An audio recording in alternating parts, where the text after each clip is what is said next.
Hey everyone, in this video we want to talk about a little problem that might occur, and that is how to limit certain forces to certain areas. And you can use pop groups for that, which are very similar to the groups we already know.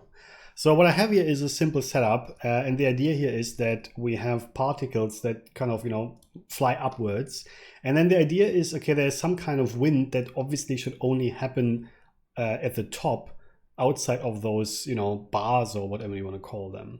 Now, how do you do that? Currently, what I have here, let's quickly talk about the setup. I just have a sphere as a source. I turn this into a volume with an ISO offset so that the points are emitted inside. And then to move them upwards, I don't have any gravity. I only use a pop wind that is set to 0 to 0. And the amplitude is 1 so that we have a little bit of noise here. And I use the pop wind because it makes sure that points will never go faster than 2, so they will not keep accelerating. And then in the pop source node, the only thing I changed is the life expectancy setting to 5.1 so that they die at some point with a little bit of fizzling out. Now, if we want the whole thing to move to the side, let's say you can't see it, but it's negative x in my scene, then of course I can always create another pop wind so that they don't accelerate further than a certain speed. And I say, okay, let's say -2 in x, and that means everything moves to the side. This doesn't surprise us. Of course, everything now moves to the side. But the problem is that's a bit unrealistic for the setup we have, because if that is real wind or something, then what we want is that it's not happening inside of those boxes. There's no way actually to limit this inside the pop wind, or any force for that matter, but there is a concept like we already know from outside, from SOPs, pop groups. So a pop group really works pretty much the same as a group in SOPs. You can create certain ways of adding points to the group. And you can use vex. You can also use random, so that just a few points, in this case every second point, will be affected. You can use combine to combine multiple groups that already exist, but what we care about is of course a bounding area or a bounding box. So if we enable that, you basically have the same options as in a normal SOP group. You can switch it to sphere, even object. You can use an object from outside, but in our case all we need really is a box. And we define the upper area as the area where we want our points to move to the side from the wind. And currently, of course, it doesn't do anything until we use the group. And in the pop wind, sorry, it's the wrong one. Let's move the pop wind upwards. That said, I actually think the order doesn't matter because it's stopped. But first, I want to make sure that this pop wind only is applied to every point in the group that doesn't exist, because I haven't given it a name yet. So let's call this wind, let's say. And now this should show up. There it is. So make sure that you always give the group a name. And then if I run this, surprise, only the points in that group are affected. And of course, sometimes you have to make sure that the group is big enough so that they are still affected before they die. And to make this a little bit more interesting, let's add a little bit of noise to this and make it maybe stronger as well. Yeah, something like this. Okay, and then we have here the effect we want.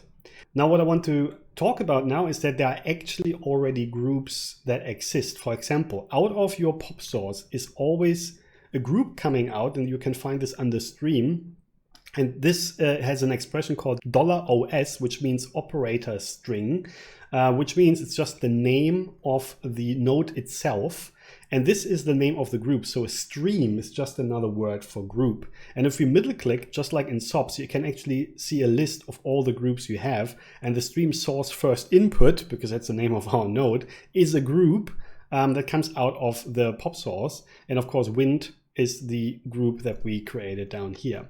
Now, there are certain groups that you might want to use on top of that, because it might not be super helpful to basically have all the points that come out of this if you only have one source. If you have multiple sources, that's helpful, of course. But there's one thing that might be useful for you, and that is the just born group. So let's call this born. And otherwise it is not created if it doesn't have a name. And now you have an additional group called, if we run this at least for a few frames, called born, and in there are all the points, but only for a frame, or a subframe actually, when they are born. And this is actually the explanation it gives you when you mouse over this. So why is this interesting? Because sometimes you want to know all the points that were just created. Now I don't have a very good example for this right now, but we could quickly play around with colors. So with pop color, you can assign colors in your pop streams. And let's say, yeah, all of them get this kind of purple thing. And now they're all purple, but I want only the ones that I just created to be red. And for this, I just create another pop color and say, okay, the group, and it should be red, of course. There you go, red. And for this group, I only want this to be applied to the just born points. And as you can see now, it didn't work because everything is still pink. And the reason is it turns red and then instantly turns pink, the just born points. So let's make sure that we exclude the born group, and we can do this with an exclamation mark, and then those points are not included. And in this particular case, it's not super helpful, but as you can see, only for a frame, those points are part of the born group, and after that, they're out of this group. So my point here is there are a couple of groups that you can create in your DOP network that can be very helpful that you can't create with a simple pop group. Now to finish this up, one last question. Can you actually use groups from outside? Weirdly enough, yes, you can, but I wouldn't recommend it because mainly most points are not present, of course, outside of your DOP network. So at this point, all we have is this, which we can't even see, is this volume here. So it's not much use, but you can actually do that. And weirdly enough, when you create a point group, let's call this test outside, then it has exactly one point, and that is the point that represents the volume. Now, this is important because the pop source will inherit all the groups that come from outside. So if we middle click, you can see there is actually now a test group that is basically inherited to all the new points. So for example, if you have an object where different areas of that object is part of different groups, then the points that will be emitted from those elements, from those groups, will inherit the group they come from. But mainly what I wanted to show you is that you can use PopGroup to limit inside of your simulation certain effects to certain areas. So again, let me quickly finish this by adding a color only to our points up here by using the wind group, of course. And now you can see all the points are moving upwards. And once they're affected by our group, they will turn red from the pop color and will be moved to the side from the pop wind. So yeah, I hope this was helpful. Thanks very much and see you later. Cheers.